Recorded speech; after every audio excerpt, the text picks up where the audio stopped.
is MC Fireside Chats, a weekly show featuring conversations with thought leaders, entrepreneurs, and outdoor hospitality experts who share their insights to help your business succeed. Hosted by Brian Searl, the founder and CEO of Insider Perks, and powered by insights from Modern Campground, the most innovative news source in the industry.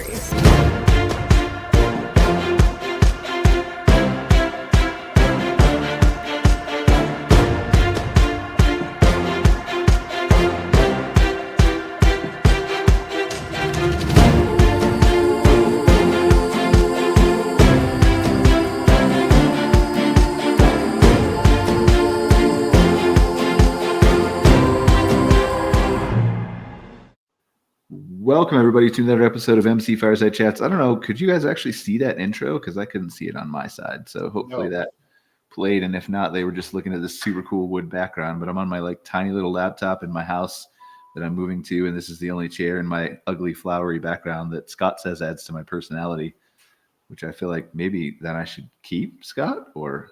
Absolutely. Yeah. See, mine is books, which, is like dry, dull, that kind of thing, But it makes you look educated. Are you actually educated, or? Well, Mike, what are you doing? Were you blinking in and out for, Mike? No, I was going to turn off my virtual background so you can see I'm at the Link Casino in a meeting room booth with my background's boring. What are you doing at a casino, though? Storage conference. Oh, well, that's fun. Did you win any money? There you go. There's my background. That's very strange. What is that?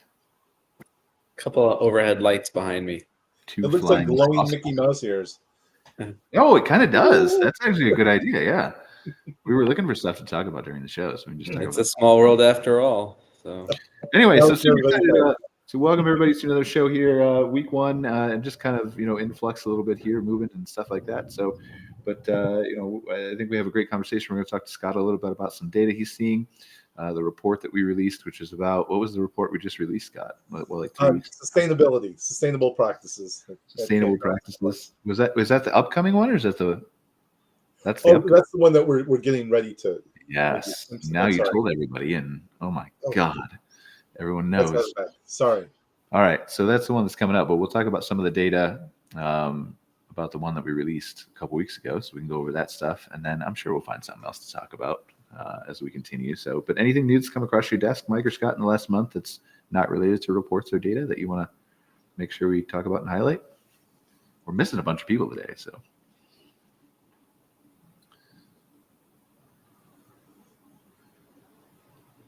I mean, if we're... Go ahead, Scott. No, I was just going to say, it seems like there's just a lot of buzz going on right now about what's, people... What's happening, in the near term. I haven't heard a lot of talk. I guess part of it would be what's missing is I don't hear a lot of talk about anything more forward looking than beyond the eclipse, to be honest with you. It seems like the eclipse has taken all the air out of the room, and that's just me from my perspective. I mean, people are season. I thought we were just having the eclipse and then everyone was going back to Florida for the winter. Apparently, that's what's happening here in Maine. We have a pretty nice path for the eclipse, and so a lot of people are showing up for that. So the world's standing still, and we're getting 1.5 feet of snow today. So yeah, I should probably qualify people who don't. Well, everybody probably knows about my sarcasm, right? Do I need to explain that? I don't know. The eclipse is certainly a big event, but I feel like literally all I've seen everywhere in every email and every communication is eclipse. It's like one day out of 365. What is your plan for the rest of the year? Anyway, I hope it goes well for people. I'm just saying. I didn't even know there was an eclipse. So, well, I'll subscribe you to a couple lists, Mike. Don't worry. Yeah, I'll get you on all of it. It's 2044. It's coming back.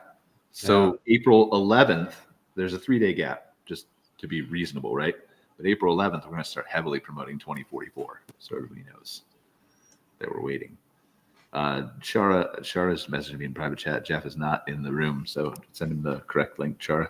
He's not here. But so, okay. So yeah, let's talk about it is a good conversation about advanced reservations, right?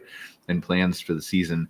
Mike, I know we've touched about this briefly, but is there any data that you have that shows, or new data, I guess, since the last time we talked, about booking lead times, or if people should be concerned about what's happening? I think you and I had a brief conversation, and you decided to share what you want to share, but just a brief conversation about how, like, kind of some of your properties are indicators, given the seasonality. And sure, and I don't know if concerned is the right word. I think it's wary, or being aware of what's going on. But if you look back to last year, and a lot of the indicators were that occupancy was slowing as we headed into the back half of the year, and advanced bookings were slowing, but rate was up.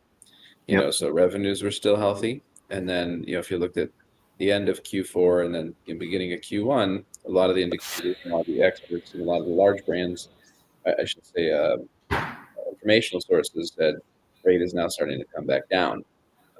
And then now, if you speak with some of the pundits or the feasibility experts, they're also predicting that occupancy will actually be down, 1 to 4% for the year. And if rate is flat or stabilized, obviously that means backwards revenue for everybody. So our properties are in the non-eclipse zone, in the Southwest over here. But our season happens typically before everybody else. So we always feel like we kind of get a good indicator of what, is going to happen across the country based on what we see. And we had already seen the advanced bookings, down 6 months ago, 8 months ago. And, we obviously had a first quarter that was a little bit slower, than last year. So we knew it was coming. Now, that's why I said when I opened, not concerned, wary or be aware, because, I still think, everything goes through a cycle or a small blip.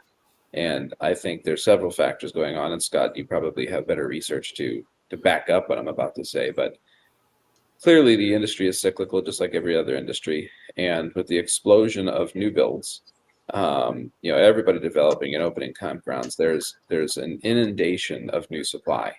And just like what happened in the hotel business in the early 2000s, then again after 2010, 11, 12, all the supply came in. And, the existing supply had to absorb, wait for the new supply to kind of stabilize, and so that it kind of took a small little, stable dip, but then it shot back up. In the last 3 hotel cycles, that was exactly the pattern.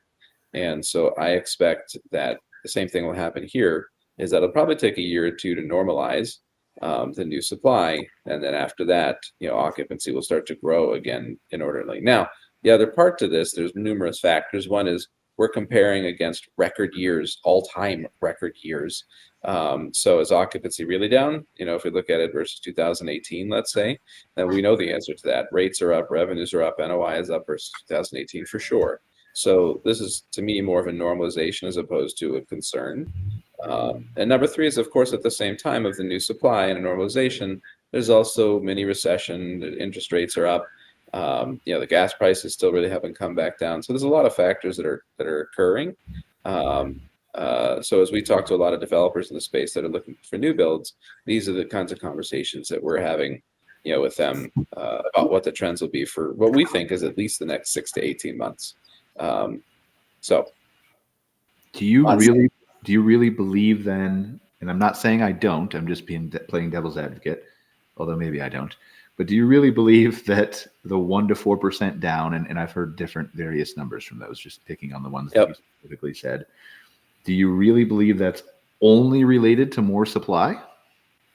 No, that's why I think it's various factors. I think it's the mini recession. I think it's the gas prices. I think it's everything combined into that as well. So no, I don't think it's just the new supply, and it will be regionalized as well. Right. I mean, depending on what market you're in, that could be worse. It could be better. So and since there's no national, even state specific statistics like a star report for the hotel industry, a lot of it is guess.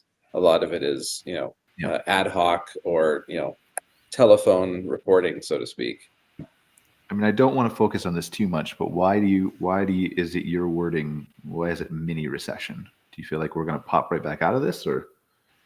Well, there's different. I mean, I am not an economist. From a so, camping industry perspective, is I guess what I'm asking. Yeah, I don't want to delve into the. I think we're going to pop out of it, but I also don't think, even though it's a mini recession, I mean, if you looked at the definition of recession, right, two quarters in a row, Yeah. et cetera, it hit those definitions. But if you look at other economic periods that have had declines, the declines have been steeper than in this one. And the Fed still talks about the interest rates coming back down, soon, to what degree. So that's why I say it's a mini recession. I don't think it'll be long-term prolonged. I don't think it'll be large, in terms of scale. So that's not a scientific fact-based Mike Harrison research that term. That's my own personal feeling of where we're at. Well, so I don't have any fact to back it up either, but I think you're wrong. I think it's going to be prolonged and it's going to be bad. I think the camping industry will be fine for the most part, but so we'll see. But anyway, welcome, Jeff, Mark. Let's talk about something happier so we don't want to dwell on that stuff.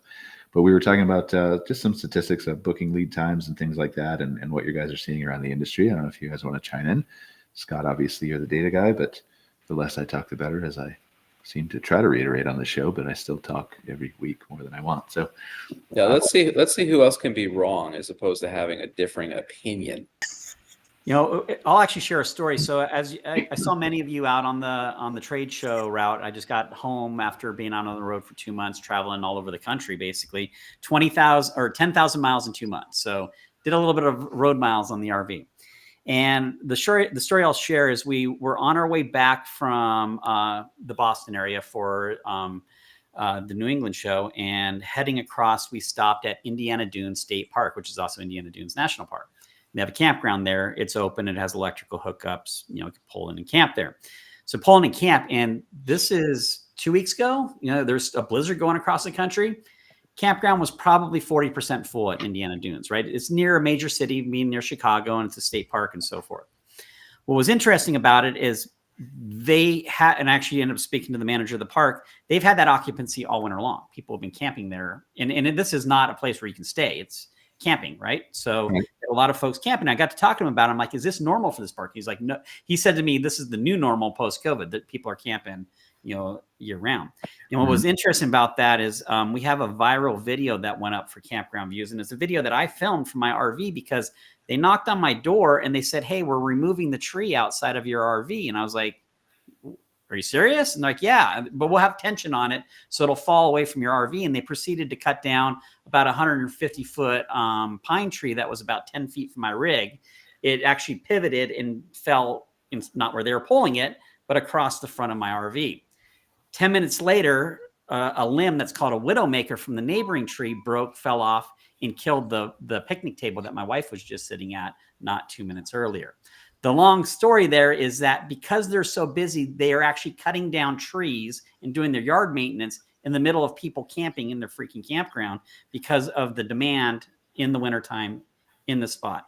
And we experience that in unique places. I agree with Mike. I agree with you, Brian. This is going to be a weird year. I think it's going to continue on because the economics in different areas have changed and the reason for people to travel has changed. So parks that have traditionally had folks in them, they're all doing well. Their bookings are consistent. The newer parks that don't have the record, they're going to be more challenged on getting folks in there. And it's just going to be a weird year from a traveling perspective. But what I can tell you is the folks that are out traveling, they're there having a good time. They're enjoying the lifestyle. They're in newer RVs, and they're looking forward to that overall adventure. So echoing what Brian said, our industry is in a good position. It's just going to be a different position as we go forward. Yeah, again, I'm not worried at all about the camping industry, and I'll shut up in a second because I know other people need to talk. I'm not worried at all about the industry. I'm worried about the shift away from perhaps the middle tier parks, like just picking the KOA holidays or something like that, right? I think the state parks are going to benefit. I think the BLM land is going to benefit. I think the higher end parks are going to be fine. I'm worried about the middle end parks. Yeah. Okay, Brian, if I can kind of speak to that. As we went into some downturns in the hotel business, what we found is mid to upper stayed well. The people that are investing in their campgrounds and updating them will probably do well. The state parks are always going to do well. because they have a certain price point, and they also get to pick the most beautiful land. But what I find is, even in a recession, camping does okay.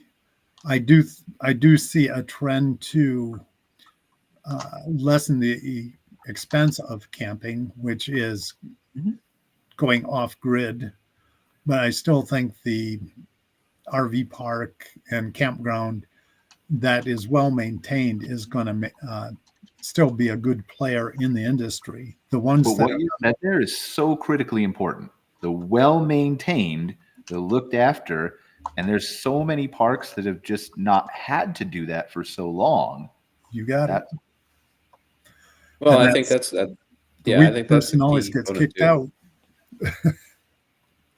I think, what parks also need to do is, this is the time to really, they've been setting fat in a hog for so long. Have they gone through their P&L, right? Is there fat in their P&L? What's their labor model look like? Have they looked at their contracts? What's the utility rate? Is their energy conservation any good? What's their cost per occupied cabin? All the basic management tenets where maybe you were just, your revenue growth was so hand over foot the last 2 years, 3 years, to Jeff's point, to your point, if you didn't have to think about it, now you do. And if you aren't, it's to obviously your own detriment. It's your bottom line. So that's kind of what we're seeing as a trend, is some of the conversations starting to go at all these various conferences, and no different. I'm at the storage conference right now in Vegas, and it's the exact same discussion, right? They were looking at 22 and 21 as record years, right? 23 a little bit flat, and they're anticipating that it'll be down a little bit. And a lot of the discussion is exactly around well-maintained facility and cost controls. That is probably the two main principles I've picked up here so far, which is exactly the same thing, right? We have to be good stewards of our business. Yeah, and I mean, if consumers are going to pick, if there's going to be less people going camping, but still a lot more than 2018, 2019, right? They're going to pick the well-maintained, which in this case, like the developers, I think are going to benefit from this, the brand new shiny parks, as long as they're doing some marketing, right? And know what they're doing from an ops standpoint. I think they're going to benefit more. Well, I mean, just on the macro level, what we know and basically is that lower class folks, middle class folks, earning wise, are getting crushed right now by overall costs and inflation. So that there's not free money there to go recreational camping at a private park. That's where they'll end up at a public park. That's going to be lesser fees. On the flip side, folks that have the capital and the means, they're going to still travel and go camping. So I think it was Brian that mentioned that about that. The middle market parks are going to feel affected. The higher end ones will do well, and it's just how the things are going to feather out over these next few months and into the next few years. I think you're just going to have to really, if you're an operator running a park, you're going to have to kill it. You're just going to have to do a really good job with your amenities, your features. And I think importantly, I've said this at a few of the shows, this is the year of the marketers, the folks that can effectively drive eyeballs to their website from guests who are looking to convert. Those are the ones that are going to win. Even if you don't have the greatest amenities or the greatest features, if you're able to drive more eyeballs in and convert them into guests, you're going to do well. So unlike years past when you didn't really have to do much of anything and people were knocking down your door, this is the year where you're really going to have to get effective at marketing and then carry that forward. I would agree. And because there's more competitors. Go ahead, Scott. Oh, actually, Mike, that's essentially, I was going to build on that whole idea of what's available in the market and how people are planning their trips, which includes, especially when in a down economy or when finances are a little rough, what you tend to see is a much more of a mix of how, some blended types of trips where they may, pick some stays at a park where there's fees at a private, maybe the mid-range park, but they're decreasing the length of their stay, and the trade-off is to stay at more rustic locations. So that's one of the things that we've seen is that blend, and the organizations that are providing those convenient ways, especially for people, convenient lower cost ways to stay, whether it's along the way or as part of the destination. Those are the ones that are really benefiting right now, and that seems to be, at least from my perspective, what we're starting to see and what I would predict will continue to happen. And I'll add on to that, because one of the things that we did in this journey, and it was unique because we were traveling through a lot of the colder areas where a lot of parks are shut down, is we actually stayed at 3 different of the Love's RV stops, where they've got either RV sites next to the pumps or actually a dedicated RV park in the case of Normal, Illinois. And we had a chance to experience that. We also took the opportunity to stay at one of the RV self-park locations. So these are the automated style RV parks that you stop at overnight instead of doing a Walmart or whatnot. And I can tell you that that's a huge gap filled in our industry. And it's at the customer basis as a camper, loved it, because I could bust out the miles knowing that I was going to stay at a campground, bust out the miles and stay at a gas station. Back in, hook up, sleep, wake up, fill up, and go again. So we're able to cover the miles. And that is a huge gap. Now, obviously, a lot of folks will go boondocking or Walmart or Harvest Host and so forth. But I just think that Love's is really filling a gap. And obviously, they've been announcing that they're going to be adding, 45 more locations this year to that service. I think it's a smart move on their part. And I think it really helps our overall industry. Because again, it's not cheap. It was $45 a night for these spots. So it wasn't like I was cheaping it out. It was just very convenient for those overnight spots, which I think that's a gap that's being filled. Well, yes, it's a gap, but it's a gap that's going to pull it's not going to cause more people to go camping. It's going to pull people who may have otherwise gone a little bit further off the road, isn't it? That's a good question. I don't know the answer on that one, Brian. Is it going to cause more people to camp? The reason I did this trip in an RV is there was 2 parts. Number one, I like RVing, but number 2, I wanted to experience camping in the cold. What is it like from a camping perspective? Because the reality is, as an industry, we're very limited to that 3-month window, 5-month window when it's warm, right? Can we open that season up and get people traveling more? What we know during COVID is a lot of people, even though airline travel is up again, there's a lot of people who would prefer, they have Airstreams or whatnot, the Class B vans, if they can drive somewhere in their van and even stay in hotels along the way, but potentially stay in these roadside stops, they're more likely to do that. So does that extend our camping season out? And from my observations, non-scientific, Scott, this is not a survey. I didn't survey anybody, but just observationally, we were staying in campgrounds in cold areas where there were other campers staying in those campgrounds too.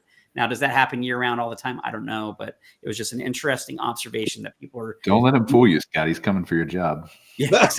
I was actually, I'm agreeing with him, because we've been tracking the participation in off-season camping for a few years now. It's been something I personally have been touting for about 3 years now, because we've seen it increase incrementally.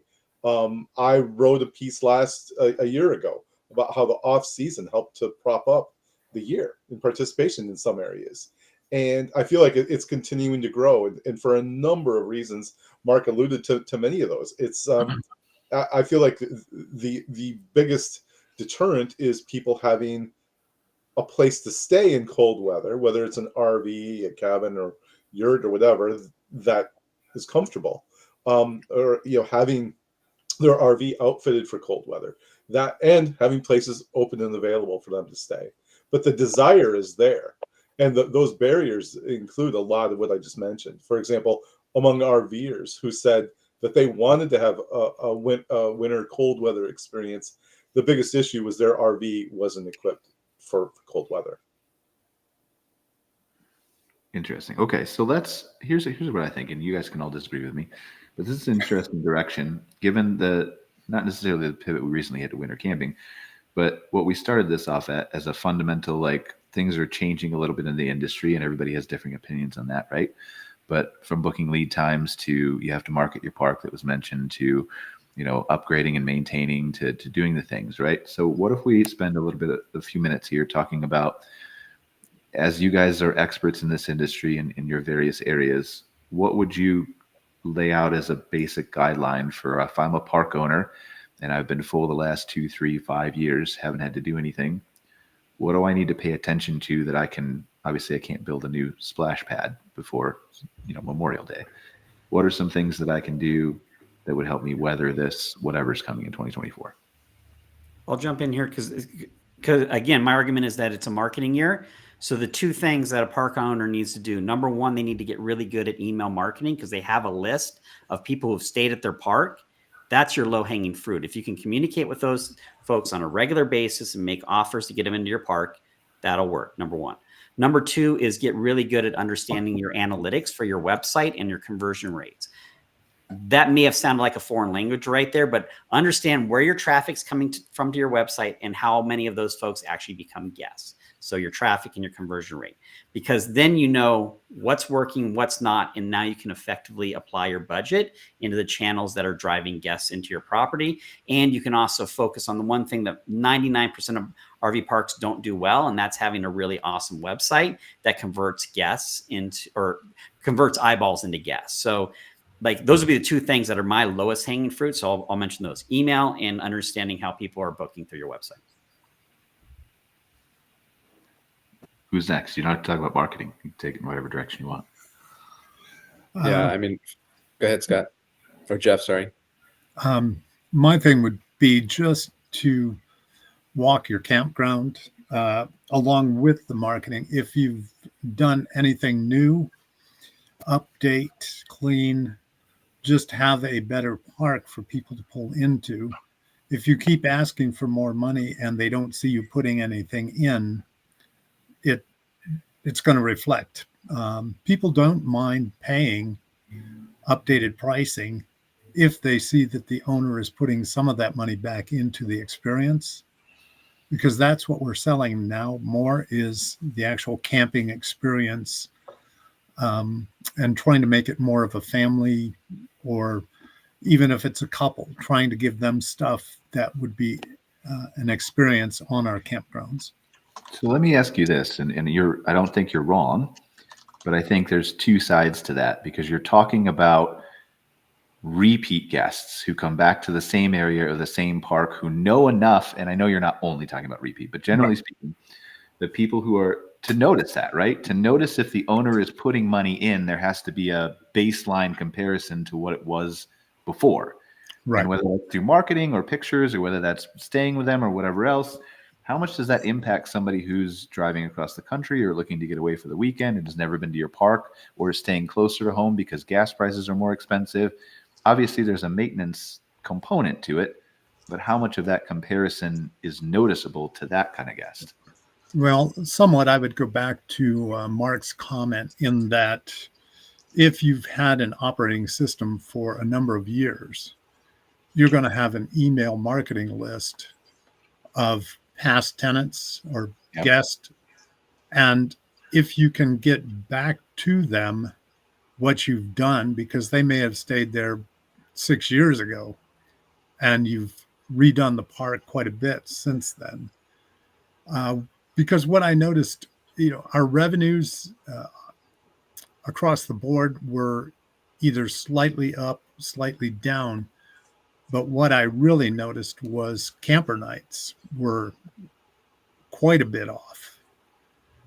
And we have to go back and try to get our old campers back to us along with the new. What doesn't scare me is, even though the RV business is showing that they're down in sales, if, like Mike said, if you take it back to 2017, 2018, they're still selling units at a great pace. I think it was 365,000 units were sold. I'm not sure if that's correct. But then I also looked at the used market. And totally, I think there were 38,000 new sites made last year. So that's going to affect the demand a little bit, but it's not taking all of those new campers. But all of this is very nuanced, and I know we can't pick this apart in an hour, right? But and I don't know what the numbers are that you're talking about for sales. I haven't looked at them recently, but we'll assume you're correct. So 300,000. But what type of units are those, and are all those going to private campgrounds? The majority of them are trailers. Travel trailers lead the bunch. The motorhomes had a drop. Class Bs were up slightly. Fifth wheels kind of trended. So mainly the cheaper units that somebody can travel, it dragged somewhere and go camping in it. Now, the question on where people camp, that's a hard one. Like, Harvest Host, boondocking, Forest Service, state parks, national parks, like all these locations, in addition to campgrounds, RV parks, and RV resorts. Where do they camp at? They camp in the destination they want to go to. So what we've seen is the places that have done a good job in drawing the folks in, they camp there. So, you know, when the comment about, well, we've got 300,000 new units, there's 38,000 new sites. I actually challenge that number, that there's 38,000 new sites. It seems a little high to me, just overall. I don't know. I didn't count it. So let's assume that it's right. Well, the other assumption I'll make is the folks that built those sites understood the demand for their parks, and so they didn't build sites that weren't being filled. I mean, that's a big stretch, right, to make that jump. Yeah. But we would assume that basically people are going to go camping in the places that they're going to go camping, and those new sites were added in those areas. The area around Zion, perfect example. There's like 4 or 5 new RV parks opening up in that region right now, like in this current time period. It's a hot area, so the demand is there for those parks to operate. The existing operators obviously don't like it, but it's the market is kind of drawn in that demand. So I just want to jump in. The number is the majority are travel trailers. Class Bs are slightly up. A's are down. C's and fifth wheels are about even. And I think the reason, Brian, sorry, real quick, Mike, I promise. So the reason I just wanted to clarify that and dig into those, you know, what does that mean, is because I'm not negative on our industry. I think it's great. But I feel it's necessary sometimes. We see all this data and reports and stuff come out that the camping industry is great, cool, but like on this show, at least, we're primarily talking to private campground owners. How good is it for them? Sorry, go ahead, Mike. You know, I think, you know, going back to the original question about, you know, you got a campground that's been, you know, doing great for 2 years. Now they got to pivot. And even if you're not, or you're new, you know, to me, I think everything is about modernization, you know, or evolving. And so if you look at all the data and all the statistics, you know, a majority of the campers that are coming into the industry are under 50 years old, right? Where historically the industry has really been obviously baby boomer, older, et cetera, et cetera. And, you know, modernizing what our deliverables are in all aspects. So even marketing, and not that I disagree with Mark about the email marketing, but really it's now texting. Right. And, you know, the texting open rate is quintuple what the email is. The response rate is quintuple what the email is. You know, the digital marketing isn't just about Facebook marketing or even Google ads, right? The evolution of the digital space, you know, ancillary revenues, right? It isn't just the camp store anymore. You know, what are you doing with an adventure package, an experience package? And, you know, how do you provide, you know, some additional revenue streams that you haven't before? The guest experience, Jeff had mentioned, you know, providing a well-maintained facility, which is extremely important. But, you know, a lot of the campers that are coming into the space, you know, they're looking for experiential hospitality. They're not seasoned campers. They're coming from the hotel world as an alternative, where it's their first time, and they need something more interesting than has been in the past. So I think modernization to me is the key word. You know, bringing it for the next generation that is, you know, wants to be more online, a little bit more automation, you know, more technology, you know, AI-based chats, you know, whatever it might be. I think the modernization is imperative in all aspects, whatever it might be. But so if I'm a campground owner, and this can go to everybody or you, Mike, or whoever, if I'm a campground owner and I've got like my revenues down, my camper nights are down, I don't know what to do between now and like I'm staring down really 30, 45 days until my season kicks into high gear, 60 days maybe. What can I do in those 60 days? Because I can't modernize everything, right? Well, sure you can. I think, what do? You call me, you call Jeff Hoffman, or you call Brian, you know, or you call Mark. You know, all 4 of us on this call have some form or fashion of marketing, you know, deliverable, enhancing revenue. So there's absolutely ways in 45 days where you could. From modernizing marketing, yes. I guess I meant the other things, right? I'm sorry for not clarifying. Well, you can still, even in the other parks, right? You know, or the other parts of the park. I mean, there are all sorts of different things you can do in 45 days. Can you build something in 45 days? Maybe not. But, you know, so much of an experience is about emotion and memory. It isn't about stuff, right? And so what is the activities that you're creating? What are the experiences that you're generating? How are you training your staff? You know, do you understand your market, your comp set, your demographics, and everybody that's coming in? There are all sorts of things that you can do to get ready for the season in 45 days. And I encourage you to call Jeff as a consultant, or us as a third party, or Mark, you know, for his product, or Brian for marketing, or any of the experts for help, right? You know, we're even if you don't spend a dime with us, I know all of us are open for phone calls and support and to help.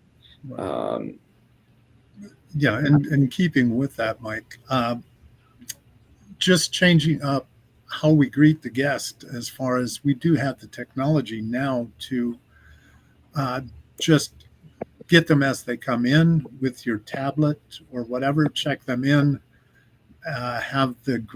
instead of having them have to come into the guest, come into the store, you meet them outside, take them by cart to their site, walk them through the site, make sure everything is up to date, and log them in, and just, you can give them a coupon then to get them back into the store.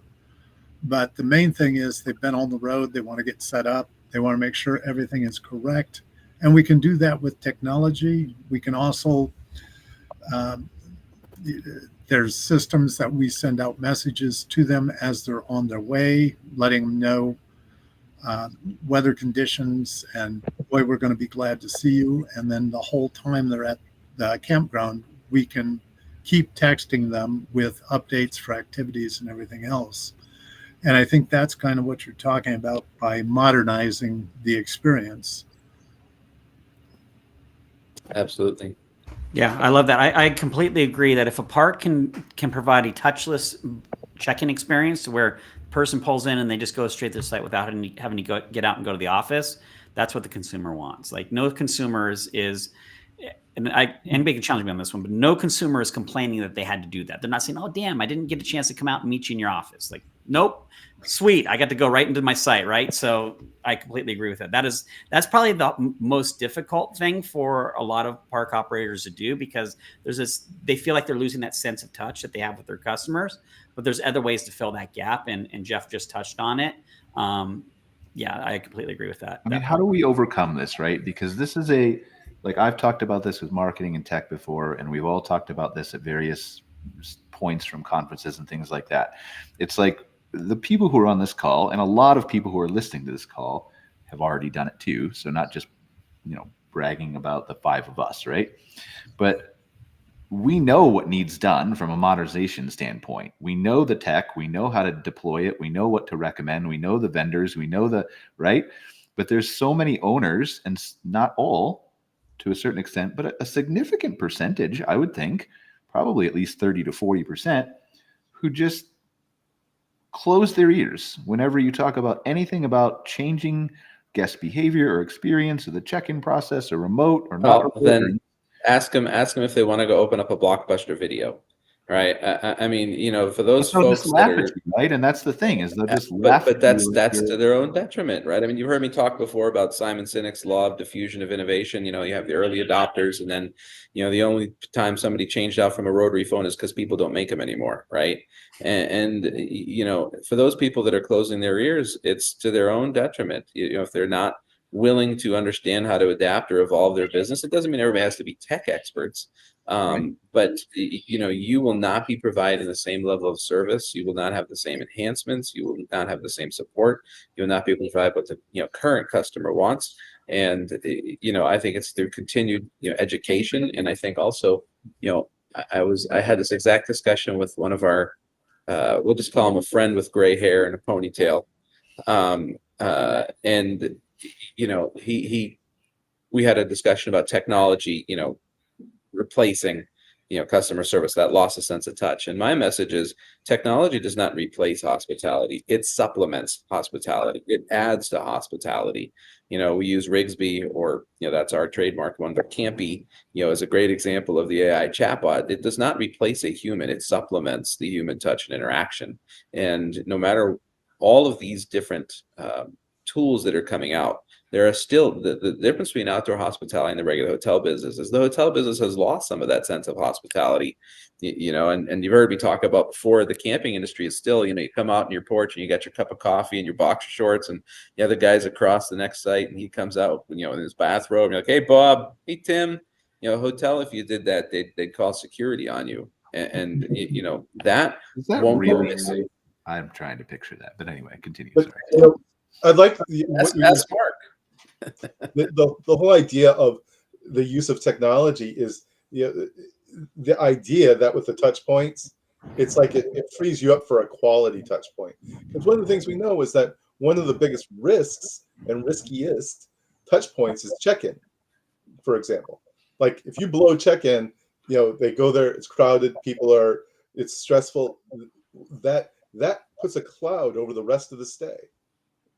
Regardless of what happens, it does.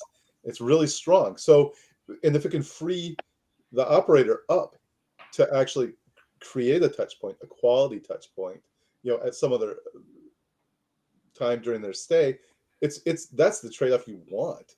It's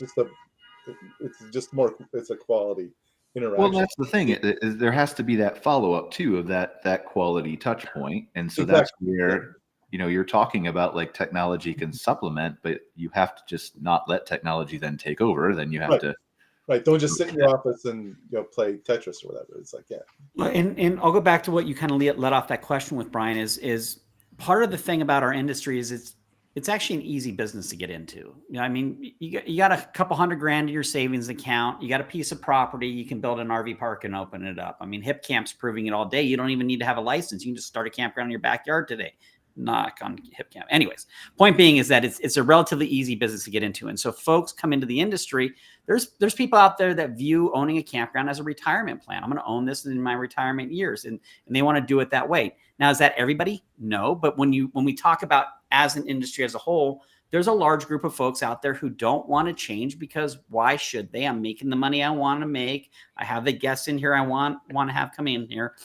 The trick is, and it behooves us as folks in the industry, is to kind of nudge them along because the experience they're providing in their parks is affecting our industry. When people are traveling through and staying at the park, if they have a less optimal experience, that affects our industry as a whole. And so, how do we get them to adopt? I've kind of taken a weird approach on this, and I may be, I'm open to argument on this one, but I've kind of come to the conclusion that some places will not change until they're either taken over by the kids or acquired by somebody else who's willing to actually implement those changes. So I think it's going to be a slow shift as it happens, but it's going to accelerate because the folks that kind of get the systems down and they realize, wow, I can buy this park for a lower cap rate and make a crap ton of money on it, spinning it around.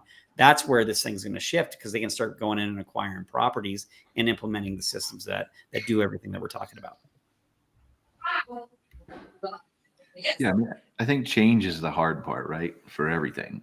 There's always that fear of change, whether you're a campground owner or you're any other person in the entire world in any industry, right? But I don't know. I guess I feel a little bit of guilt sometimes with maybe I'm not doing what I should be doing to try to explain it correctly to people. But I don't know. Maybe I should just let myself off the hook. You can't. I mean, no. Hey, I got 3 kids. The one thing you know about kids is you can't change people, and I'm married too. You can't change people. People are the way they are. So I think that's a basic tenet of life. All you can do is make suggestions, show them a better way, and allow them to decide on their own, I think. So, I think you're off the hook, Brian. It's not on you. And I think it's about data, right? I mean, Brian, you and I have been talking about this with Campy for a while. It's just an example. Data is hard to argue, right? Here are the statistics of reduced and missed call volume. Here are the statistics of enhanced service scores since rolling out Campy. Here are the statistics of, better quality reservation scores. Here are the, so if somebody still refuses to listen after data is presented, you can't rationalize with an irrational person. It's not our job to convince them, right? Our job is to provide support and education for the industry. If somebody refuses to listen and to adopt and to make a decision to their own benefit, that's on them. Right. So I think, all of us continue to push forward, with the message of building up the industry and supporting and educating and training and evolving. And, some people will be quick, some people will be slower, and some people are going to be left behind. People that will be left behind, you can't, worry about the 15% that have no interest in doing it. Let's worry about the other 80, I don't think it's only 15%. That's what concerns me. I think it's much larger than 15%. Yes, I would say roughly 60%. Well, let's convert them. We'll get it down. I have confidence.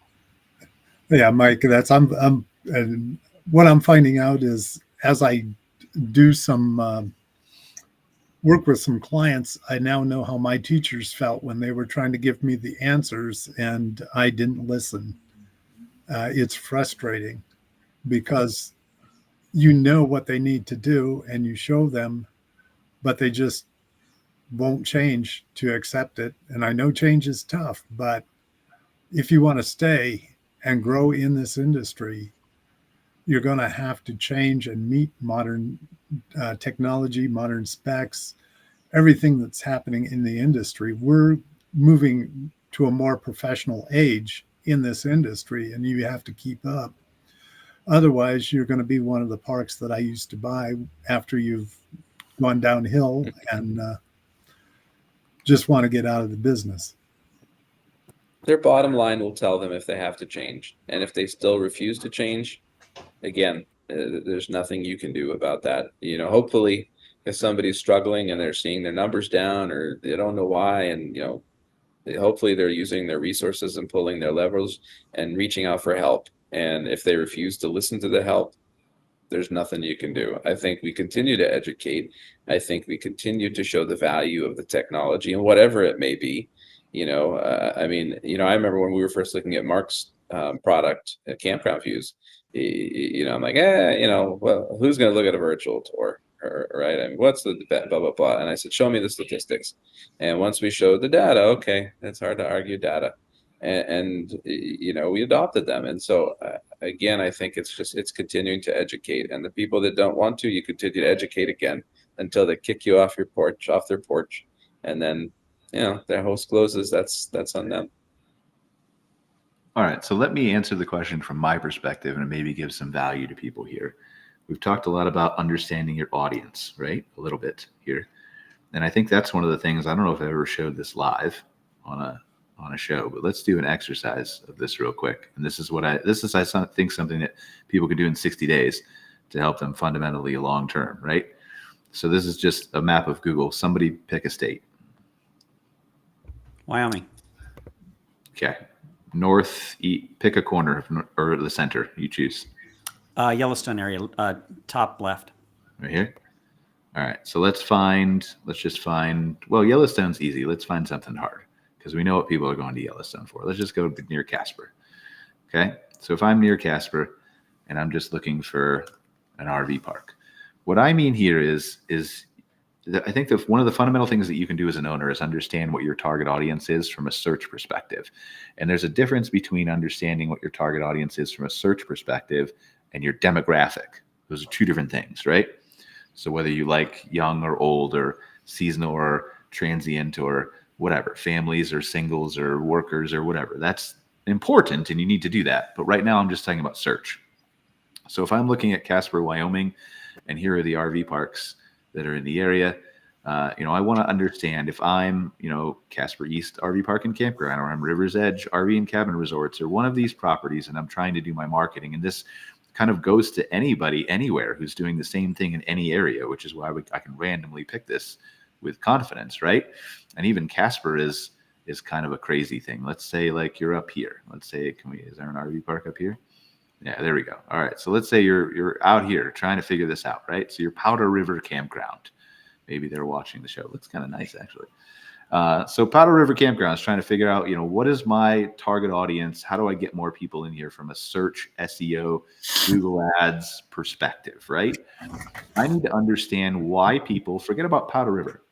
Forget about whether people know I exist or don't know I exist. Why are they coming to the KC area and wanting to go camping already? And so your first subset is like you use a tool, and there are a lot of publicly available ones too, right? But we use Ahrefs, which is expensive. But, look at KC Campground and understand how many people are Google searching this. Very few in that case, right?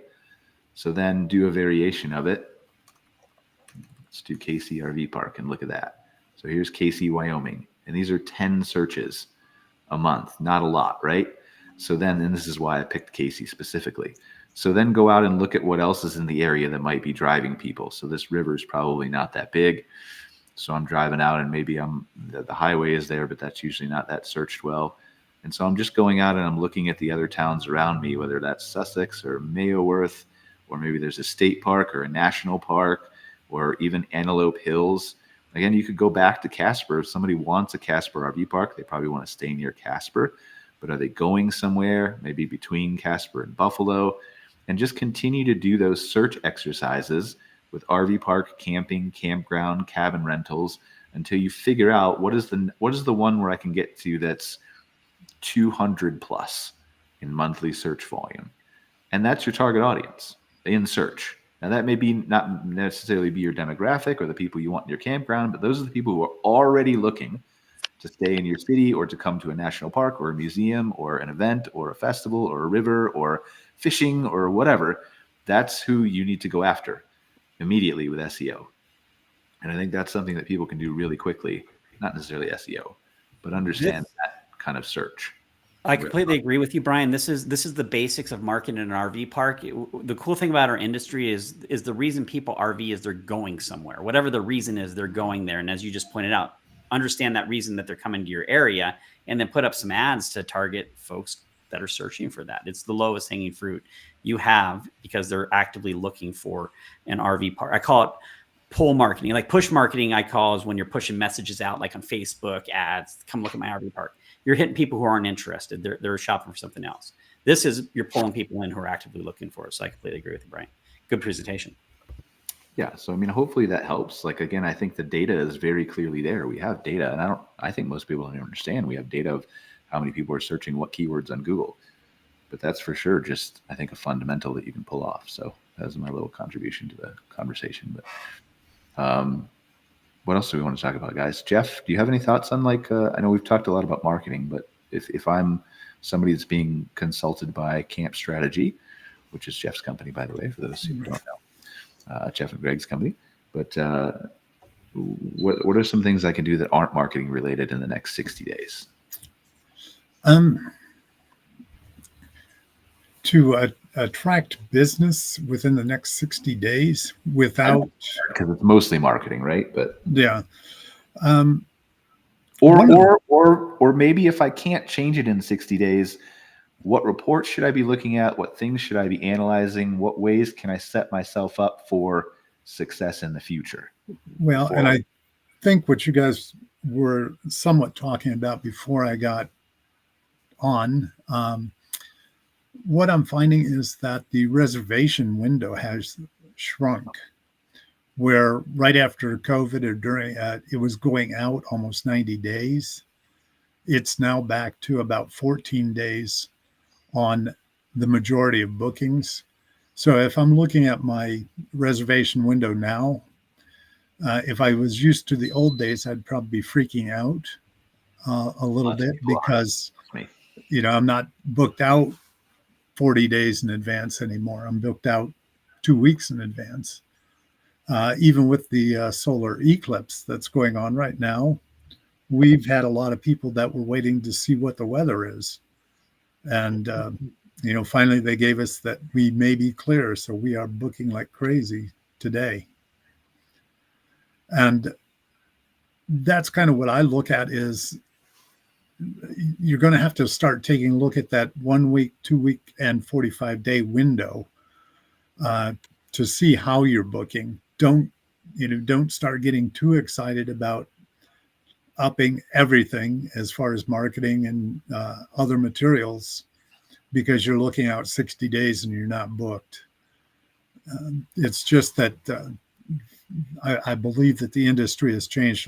Our customer has changed a little bit, and they're not booking as far out. So, and that's just my take. I don't know if that's correct. Scott, you probably know that better than I do. It is something we've been tracking, both quantitatively and qualitatively, just in the interviews that we've done. So, yeah, we're seeing whether people are booking their the big destinations, those types of things in advance still, but they're taking a wait and see approach, especially after last year, weather stuff. There's a substantial group of people who are waiting longer. There's also a lot of people who want more spontaneous travel. It's just part of how they used to travel, and they want to do that again. So we're going to see a little bit more of that. And I agree with you. I don't think people should panic. I think the bookings will come in general, but I also would take advantage of and consider the reasons why people are shortening, and maybe figure out whether it's messaging, how you approach people, whatever, based on that. I like, Jeff, your statement about the weather, letting people know. It's like, hey, the weather looks great. Come on in, or we're that type of thing. And then if the weather looks bad, you just had a problem with your email service and it didn't get sent. Well, let's say we have this great indoor area and we're going to have things to do inside. But anyway, yeah, I would take advantage of it the best you can. But yeah, I mean, I agree with all of that. I think it's a very careful. We need to be kind of blunt to people and say, like, yes, I'm not worried about the booking window. Yes, I'm not worried about the industry. Yes, you shouldn't panic. But also, like, if you're not doing any marketing, don't just wait for a shorter booking window and think it's going to come like it has the last few years. Oh, 100%. I hope nobody took my answer to mean that. No, I don't think so. I was just okay. No. Yeah. You're always marketing. Yeah, marketing and marketing efficiently, but you have to figure out your target audience too. You can't just boost Facebook posts to random 10,000 people. And it's the same thing as the email list, right? I never clarified with that. Like, email lists work, but you need to segment your email list and understand who you're emailing. Like, if you're a we'll pick on Wyoming, right? If you're a Wyoming park in the center of that state, or all the way over by Casper, honestly, they're driving across Wyoming to get to the Tetons or to Yellowstone, right? Those people who stayed with you last year or 2 years or 3 years or 6 years ago have already seen the Tetons in Yellowstone, and you can offer them a discount, but they're probably in Texas or Florida or Virginia, and they're not coming across the country again for 15% off your nightly rate. So you also have to understand that. Like a couple people might, but so understand the intent and the behavior behind why people are coming to your park and how you get that too, in addition to your target audience, I think is important. The trick on all this stuff is it takes effort. It takes actually committed effort with a goal in mind. And that's, going back to the question about why doesn't this happen? Well, if I'm making money and I've got guests and I've got bookings and I'm covering my mortgage and I'm making a little bit on the side and I don't need to do anything, well, the next step is, hey, you actually have to work and you have to plan and process. If that's the next leap, that's a leap for some folks. So the trick is, and I think this show speaks to people who are like, hey, Mark, I'm here to do that leap. So I think, first off, Brian, that presentation was great. I thought this show has been very valuable to give folks tips. The next step is actually putting it into practice and simply setting up that system where you make a change, you measure it, you see how it worked, and then you refine it and go forward. And if you can start doing that wheel, like Mike, I mean, Brian, I think you agree with me. As we've both known Mike's pretty much since he got in this industry, to watch him kind of run and go and as fast as he's gone. I mean, look at where he's taken his parks and his business by simply doing those incremental steps that are necessary to go from point A to point B. So it's the effort that's required. All right. What else we got to talk about? We got 3 minutes. Anybody have any final thoughts? I have to hop off. I got another 12 o'clock, but thank you. Everybody, happy April, happy spring. Hope your snow melts fast, Scott. Thank you, Mike. Thanks, Mike. It's good seeing you, Mike. Let's briefly go around the room because we haven't done it in a minute. To Jeff, you're a new recurring guest for us, week one. Super excited to have you here going forward. Tell us briefly about what you do with Camp Strategy. Camp Strategy was a company that Greg and I started. We are in the business of trying to work with pretty much everybody, but we like to focus on some of the people that we were talking about, the campgrounds that are struggling and might not have to struggle if they can be taught a different way to do business and to learn how to effectively market their campgrounds, how to control their expenses, and do revenue management with their parks. Most of them can be profitable, but they have to change to make themselves profitable. You can't do what you've always done if you're not making money. You got to change something, and that's what we try to do, as be an agent of change. Yeah, it goes back to that whole change thing, right? And I'm gonna butcher this, but I watched a fascinating YouTube video. It had nothing to do with the campground industry, right? As Tom Billio, I think. Has anybody heard of this guy? Mm-hmm. Yep. Yep. So I was watching one of his videos, and one of the quotes he was saying, and they're crazy, like 3 hour long podcast videos. But one of the nuggets I'm trying to remember in there, and again, I'm going to butcher it, was something about they did a study of people who don't like change, generally speaking, right? Like people in general, nobody likes to change for the most part, except me. I'm weird, apparently. I must have been dropped on my head. That's probably what this bump is for. I should talk to my mom. Anyway, but most people don't like change. And so I can't remember what they were talking about, but they were talking about something to do with like speculating on the future of AI and how AI could make better decisions for like politicians and our health and things if it was trained correctly, because it doesn't have that external third party. And again, regardless of whether you're all in on AI, that's not the point, right? But the point is they were talking about that, and they did some kind of a study. And again, this is months ago that I watched this stuff, right? But the idea behind it was they did a study on people, and they said they had all kinds of data that proved that you could be healthier, you could have more money, you could have more freedom, you could have more time to do what you wanted to do. All you have to do is give up this ability to choose this certain thing, the choice, to let the AI kind of control it for you. And 95% of people were like, nope, we would rather have less money and less freedom and less creativity because we have to have our choice. And I thought that was fascinating. Like, I don't know if I would necessarily do that or give up that, but it's very interesting how resistant people are to losing control and to change in general.